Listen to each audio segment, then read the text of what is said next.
गावात प्यायला पाणी नाही तरी कागदावर विकास पूर्ण. राजुरा ग्रामसभेत अधिकाऱ्यांची अरेरावी. गावात पिण्यासाठी पाणी नाही तरीही ग्रामसभेत मात्र कागदावर विकास पूर्ण झाल्याचा दावा केला जातोय.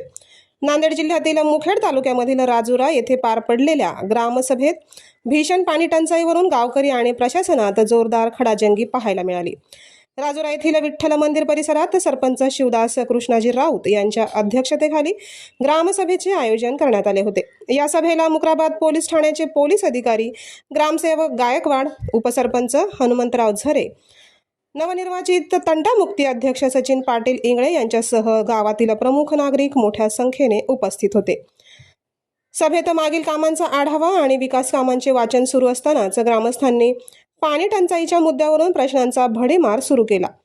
गावात नागरिकांना पाण्यासाठी वणवण भटकावे लागत असताना पाणी कधी मिळणार असा थेट जाब विचारण्यात आला. उपसरपंचांनी उत्तर देण्याचा प्रयत्न केला, मात्र मोघम माहितीमुळे ग्रामस्थांमध्ये तीव्र नाराजी पसरली.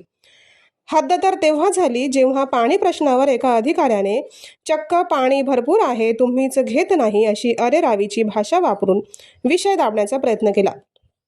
तसेच गेल्या 5 वर्षातील विकास निधीचा हिशोब विचारला असता प्रशासनाकडून उडवाउडवीची उत्तरे देण्यात आली.